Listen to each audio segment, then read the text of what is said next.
Halo semuanya, siapa dari kamu yang sudah nungguin bagaimanakah kelanjutan alur cerita terbaru dari Nano Machine chapter 181? Jika kamu penasaran, jangan skip dan tonton video ini sampai habis, meski nantinya kamu akan emosi. Karena seperti yang kamu tahu di chapter sebelumnya, kalau kedatangan utusan kekaisaran Great Ming ke wilayah 10,000 Great Mountain sungguh meresahkan kultus Heavenly Demon, yang ternyata utusan tersebut adalah si Pangeran Cheng yang terlihat sangat arogan itu. Lantas bagaimanakah reaksi Xion Yuan dalam menghadapi kelakuan si Pangeran Cheng tersebut? Jadi daripada basa-basi lagi, ayo siapkan handsetmu dan jangan lupa like, subscribe, dan komen tentang video ini nantinya. Karena sesaat lagi kamu akan menyaksikan pembahasan alur cerita terbaru dari Nano Machine chapter 181 di channel Story Manhwa.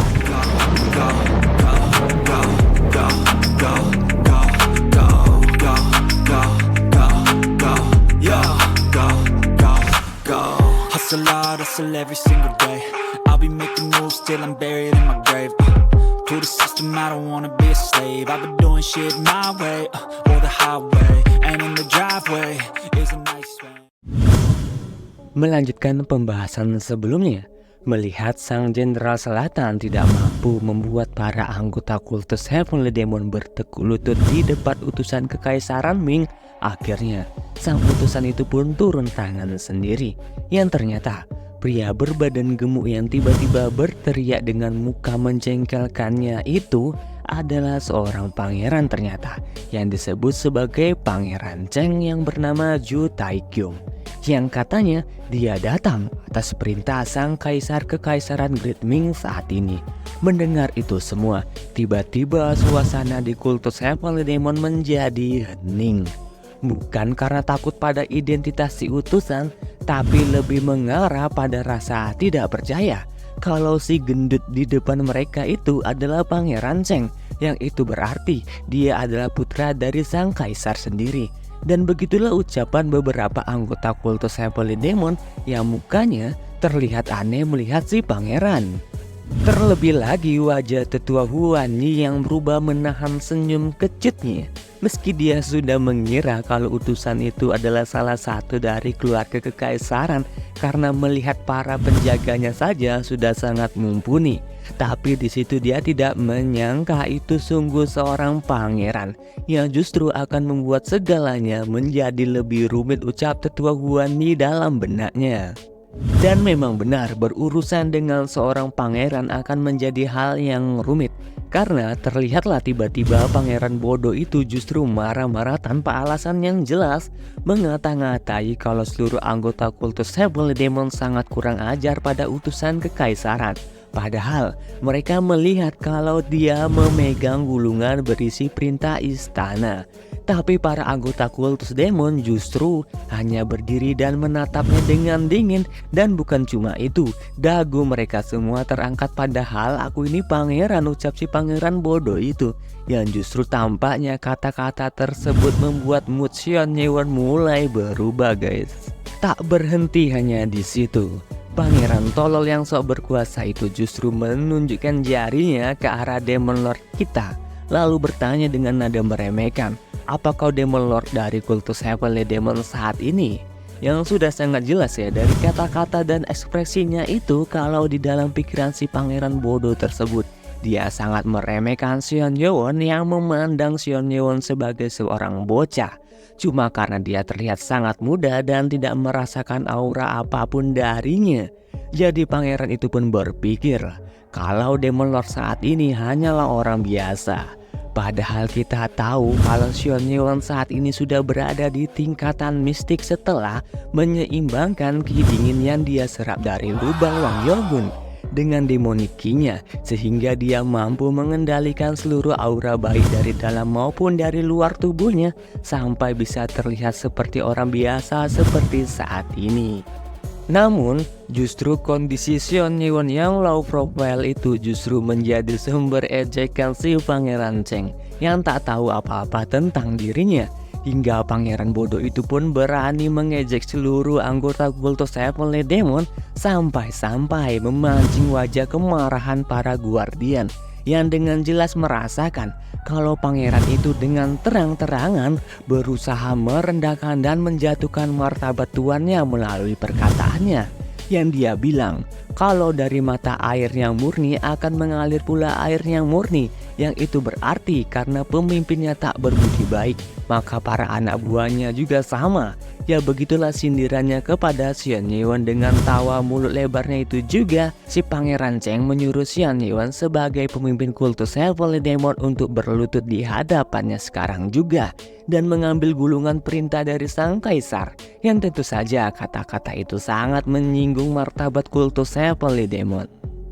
Namun oleh karena itu, di sisi lain di tempat para tetua kultus demon berdiri, tak ada satupun orang yang tak marah akan kata-kata yang dilontarkan Pangeran Cheng di depan mereka semua. Karena berani-beraninya pangeran bodoh itu menghina tuan mereka sang Demon Lord. Namun tak ada satupun tetua yang bergerak, hanya bisa menggenggam tangan mereka sendiri dengan keras karena mereka belum mendapat perintah apapun dari tuannya untuk bertindak. Namun tampaknya hal ini mulai meningkatkan emosi Xian Yuan yang ditutupinya dengan senyum dan tatapan dinginnya. Tapi tidak dengan tetua Huan Yi dan tetua Mun Yeon yang terang-terangan memancarkan aura penekanan mereka setelah mendengar kata-kata penghinaan tersebut, hingga menyebabkan kuda-kuda milik prajurit kekaisaran berjingkrak-jingkrak ketakutan. Jenderal Selatan yang melihat keributan itu terlihat tidak tinggal diam, hingga dia berkata, beraninya kalian memancarkan aura yang mengerikan ini kepada pangeran yang membawa perintah dari istana. Apa kalian semua ingin dicap sebagai pengkhianat, ucapnya? Namun di sisi lain, pangeran bodoh itu justru terlihat sangat senang setelah menghina kultus demon, karena dia yakin kalau para anggota kultus demon tidak bisa melakukan apapun pada dirinya. Sebab meski mereka kultus demonik, dia percaya kalau mereka tidak akan berani melawan jutaan prajurit dari kekaisaran ayahnya. Selanjutnya adegan berganti lagi ke sisi kultus Heavenly Demon, yang dimana saat ini tetua Mun Yeon sedang berlutut di belakang tuannya meminta izin untuk menjadi pembicara antara kultus demon dengan utusan kekaisaran, karena si Pangeran Cheng Ju Taekyum itu merupakan putra kedua dari kaisar saat ini. Jadi Mun Yeon tidak tahu apa dia cukup layak untuk menjadi tamu terhormat bagi kultus demon, yang kemudian tanpa berbalik badan, permintaan tetua Mun Yeon itu diizinkan oleh Xian Yuan hanya dengan satu katanya, yaitu aku izinkan. Tapi dari sini kita sudah melihat kalau Xian Yuan sebenarnya sudah sangat marah atas penghinaan Pangeran Cheng pada kultus demon dan dirinya sendiri. Dan setelah itu, tetua Mun Yeon yang sudah diizinkan untuk menjadi pembicara oleh tuannya sang Demon Lord tanpa adanya rasa ragu langsung maju berjalan ke depan, yang mendapat tanggapan dari pemikiran pangeran tolol tersebut, karena dia justru berpikir kalau pemimpin kultus demon adalah orang yang bodoh sekali. Melihat pemimpin seperti dirinya tidak mau maju, sudah pasti dia adalah orang yang tak berguna, ucapnya. Tapi adegan selanjutnya membuat pangeran itu terkejut tidak senang, karena dia sebelumnya mengira kalau utusan kultus demon yang berjalan menuju dirinya akan berlutut di hadapannya. Tapi tanpa disangka oleh dirinya, utusan itu hanya melakukan salam hormat seperti orang yang memiliki kedudukan setara dengannya, yang tentu saja tetua Mun Yeon tidak akan semudah itu berlutut di hadapan orang lain. Jadi dia hanya memberikan salam bela diri biasa. Dengan senyum tuanya dia lalu berkata, sebuah kehormatan bisa berada di hadapan Pangeran Cheng, ucapnya.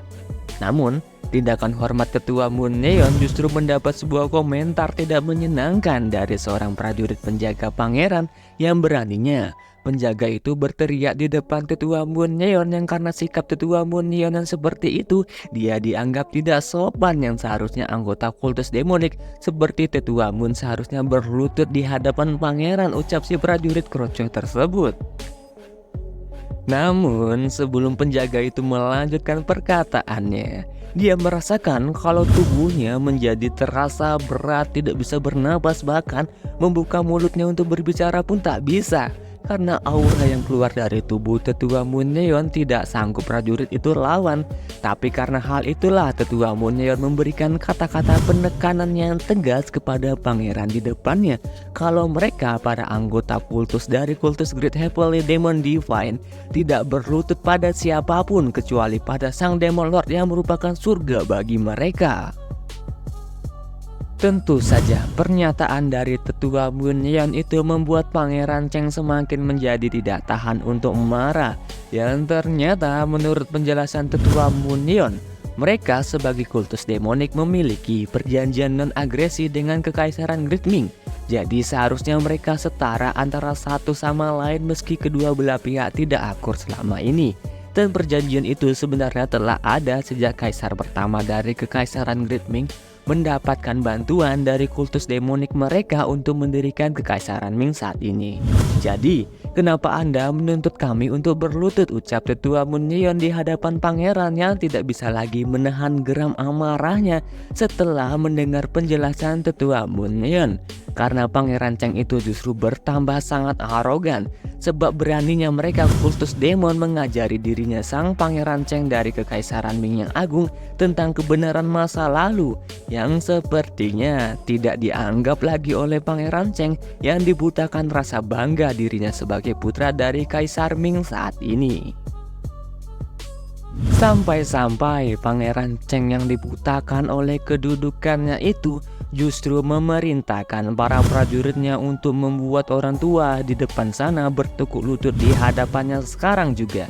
Namun Tetua Moon yang melihat tindakan itu pun masih merasa tenang, karena sebenarnya bukan dirinya yang mencari gara-gara, justru si pangeran sendirilah yang memulainya. Jadi dia tidak segan-segan lagi memotong semua pedang prajurit yang mengarah pada dirinya hanya dengan sambaran jari tangannya yang diselimuti dengan energi penguatan atau enhanced energy yang tidak diduga oleh Jenderal Selatan, sehingga membuat dirinya menjadi lebih kesal karena dia melihat bagaimana prajuritnya dari sekte Emerald Rider Uniform Guard bisa kerepotan cuma melawan satu pak tua saja. Jadi dia mengancam prajuritnya sendiri, jika mereka gagal membuat pak tua itu berlutut maka dia akan menebas leher mereka semua, ucapnya. Mendengar ucapan tersebut, para prajurit yang masih gemetaran setelah pedang kebanggaan mereka bisa dipatahkan begitu saja merasa tidak punya pilihan lain untuk menyerang pak tua itu lagi. Tapi apa daya, ketiga prajurit yang menyerang Tetua Moon Neon sekali lagi berhasil dikalahkan, kali ini hanya dengan 2 jari. Merasa tidak percaya dengan apa yang telah dilihatnya, pangeran bodoh yang mulai berkeringat dingin itu semakin tidak mau percaya lagi. Karena seharusnya penjaga kekaisaran yang berasal dari sekte Emerald Rider Uniform Guard telah mempelajari seni bela diri keluarga kekaisaran. Lalu bagaimana bisa mereka begitu mudah dikalahkan begitu saja, ucapnya.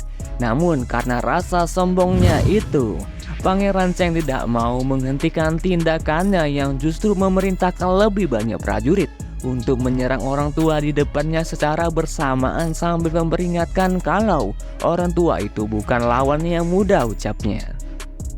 Tapi tanpa diduga, prajurit yang baru saja berlari ke depan tiba-tiba saja sudah terlempar kembali ke belakang, melewati Pangeran Cheng dengan muka para prajurit yang sepertinya terkena hantaman yang sangat keras.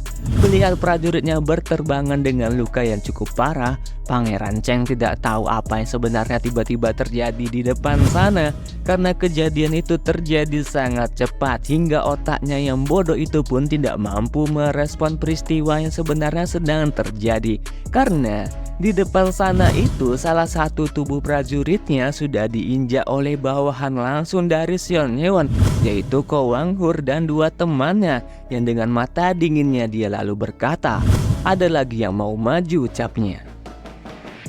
Lalu kemudian adegan berganti ke posisi di mana Jenderal Selatan berada, yang sedang menyaksikan kondisi yang sudah menjadi kacau saat ini, yang akhirnya Jenderal Selatan memutuskan kalau anggota kultus demon adalah pengkhianat. Jadi dia memerintahkan para prajuritnya untuk melindungi sang pangeran.